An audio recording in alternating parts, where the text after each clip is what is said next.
유대인 공동체 본부는 유대인 사회에서는 아주 진기한 사회이다.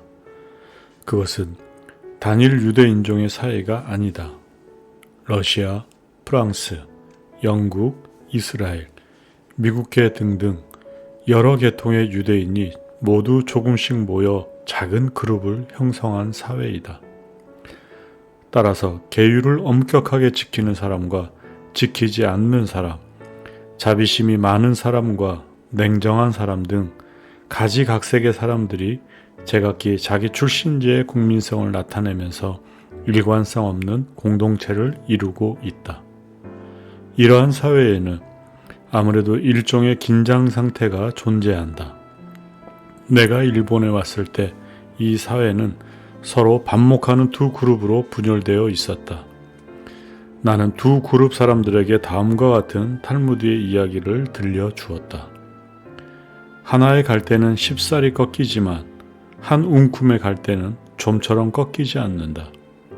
갯대는 갯길이 있으면 서로 싸우지만 이리가 나타나면 싸움을 그친다. 오늘날에도 유대인은 안전이 보장되어 있지 못하고 프랑스인, 러시아인, 반유대주의자 등에 둘러싸여 있으므로 서로 싸워서는 안 된다고 말했다. 이 기본적인 처지에 대한 인식 아래 요즘은 큰 말썽 없이 서로 화목하게 지내고 있다. 기원의 말.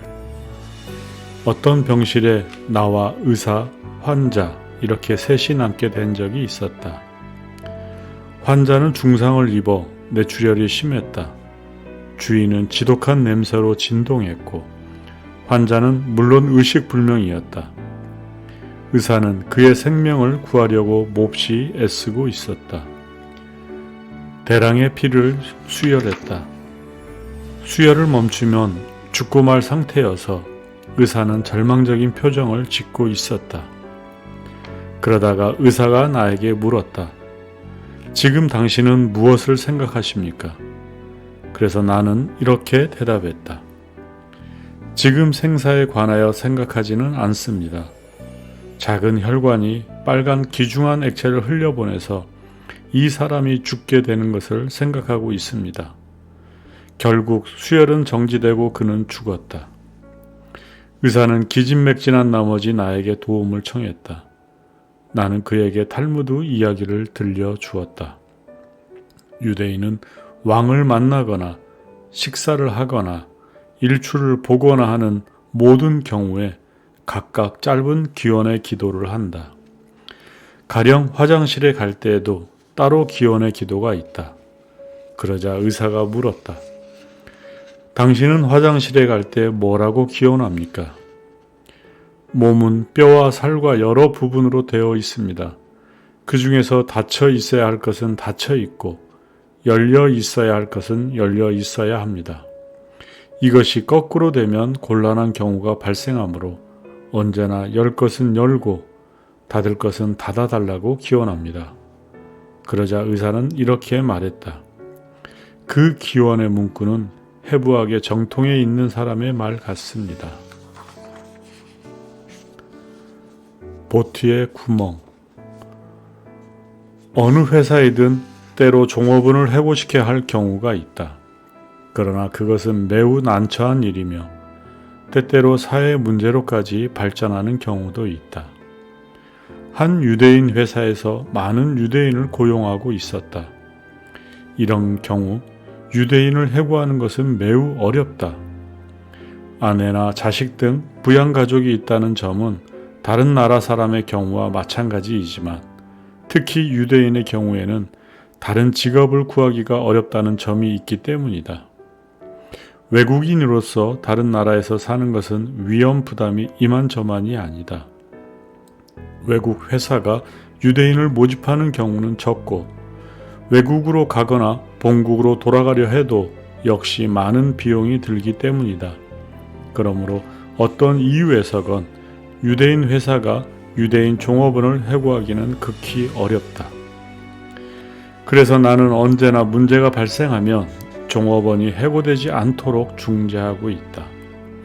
만약 그가 해고되어 직장을 잃게 되면 자기의 가족들에게서 존경받지 못하고 비참해질 뿐만 아니라 유대 사회가 그들을 부양하게 되어 사회 전체에 부담이 되기 때문이다.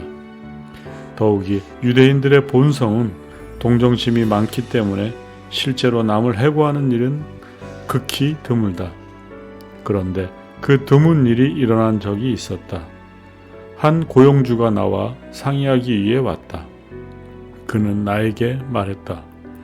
나는 종업원 한 사람을 해고해야 할 입장에 있습니다. 그는 내가 지금 해고하지 않더라도 결국 해고되고 말 것입니다. 그는 아무것도 할 수 없는 바보라서 다른 곳에 가더라도 마찬가지일 것입니다. 그러나 그렇다고 해도 나는 그를 해고하고 싶지 않습니다. 그를 해고하지 않아도 괜찮다고 나 자신을 설득할 어떤 핑계가 없을까 하여 랍비께 조언을 구하러 왔습니다. 그래서 나는 탈무드에 나오는 이야기를 해주었다. 어떤 사람에게 보트 한 척이 있었다. 그는 종종 가족들을 태우고 호수에서 낚시를 즐겼다.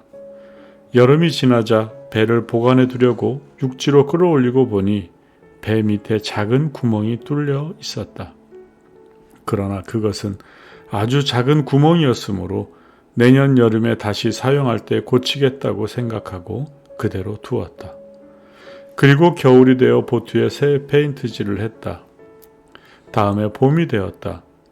그의 두 아들은 일찍부터 호수에 보트를 띄우고 놀고 싶어 했다.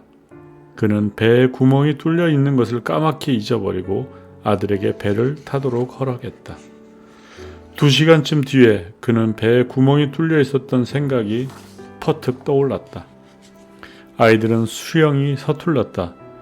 그가 사람들에게 도움을 청하려고 뛰어나가는 참인데 두 아들이 배를 끌고 돌아오고 있었다.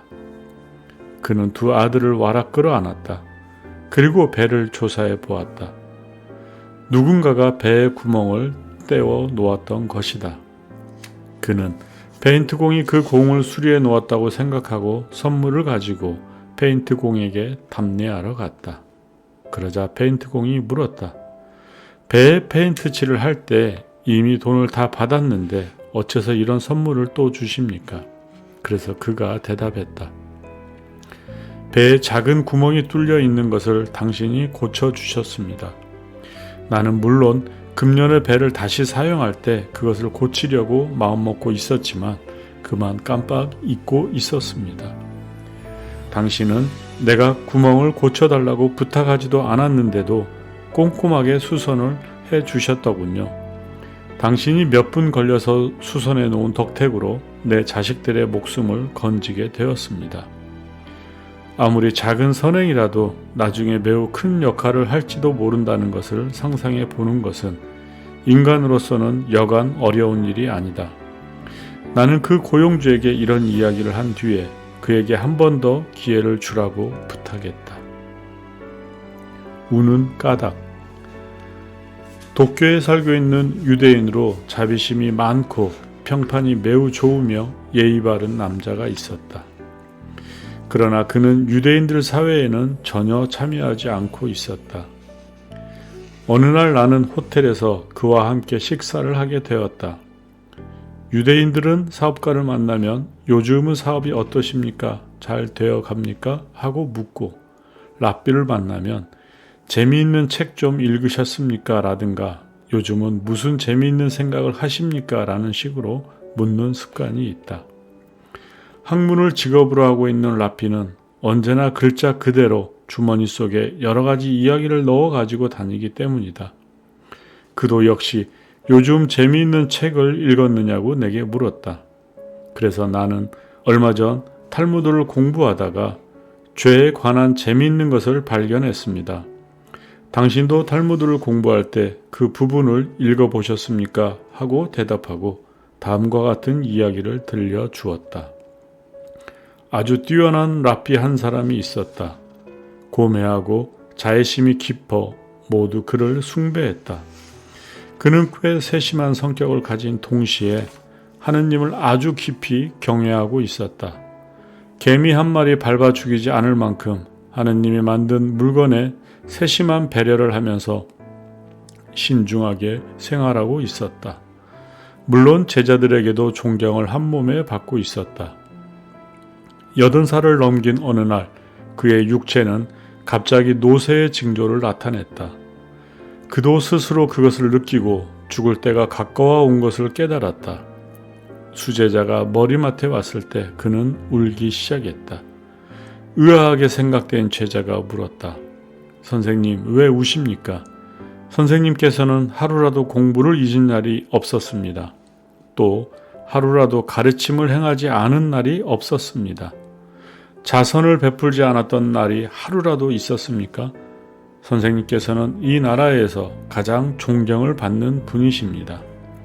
하느님을 누구보다도 경외하는 분도 선생님이십니다. 더욱이 선생님께서는 정치와 같은 더러운 세계에는 한 번도 손을 대지 않으셨습니다. 선생님께 울 만한 이유가 전혀 없는 것 같습니다. 그러자 랍비가 대답했다. 그래서 내가 울고 있는 거라네. 죽는 순간에 누가 나에게 그대는 공부했는가? 그대는 하느님께 기도했는가? 그대는 자선을 베풀었는가? 그대는 올바른 행동을 했는가? 하고 묻는다면 나는 모두 그렇다고 자신 있게 대답할 수 있다네. 그러나 그대는 사회생활에 충분히 참여했는가? 라고 묻는다면 아니요 라고 밖에 대답할 수 없다네. 그 때문에 나는 울고 있는 걸세. 나는 자기 자신의 일에는 성공했지만 유대인 사회에는 얼굴도 내놓지 않는 유대인에게 탈무드의 이야기를 들려주고 유대인 사회에 참여하는 것이 어떻겠냐고 조언을 했다. 살아있는 바다. 유대인은 세계에서 가장 자선을 중히 여기는 민족일 것이다. 그럼에도 불구하고 오늘날의 유대인 중에서는 자선을 하라는 권고를 받지 않으면 자선을 하지 않는 사람들이 있다. 그런 경우 나는 다음과 같은 이야기를 한다. 이스라엘에는 요단강 부근에 큰 호수가 2개 있다. 하나는 사해이고 또 하나는 히브리어로 살아있는 바다라고 불리는 호수이다. 사해는 사방에서 물이 들어오기만 하고 나가지 않는다. 그러나 살아있는 바다는 한쪽으로 새로운 물이 들어오고 또 한쪽으로는 물이 흘러나간다. 자선을 베풀지 않는 사람은 사회와 같아서 돈이 들어가기만 하고 나오지 않는다. 자선을 베푸는 것은 살아있는 바다와 같아서 물이 흘러 들어가고 또 흘러나온다. 그러므로 우리들은 살아있는 바다가 되어야 한다. 어떤 농장. 자선을 하느라고 어딘가에 돈을 바치면 사람들은 일반적으로 돈을 잃어버렸다고 생각하게 된다. 그러나 그렇지 않다. 실제로는 남에게 돈을 주면 그만큼 들어오게 된다. 나는 다음의 탈무드 이야기로 그 사실을 설명하고자 한다. 큰 농장이 있었다. 그 주인은 예루살렘 근처에서 가장 자선을 많이 베푸는 농부라고 알려져 있었다. 랍비들이 해마다 그의 집을 방문했고 그는 조금도 아까워하지 않고 자선을 베풀었다. 그는 큰 농장을 경영하고 있었는데 어느 해에 태풍 때문에 과수원이 모두 망가지고 유행병으로 그가 기르던 가축들이 모두 죽어버렸다. 이것을 본 채권자들은 그의 집에 와서 재산을 모두 압수하고 손바닥만 한 땅만을 남겨두었다. 그러나 그는 하느님이 주시고 하느님이 또 모두 가져가시니 어쩔 수 없는 일이다 라고 말하면서 태연히 현실을 받아들였다.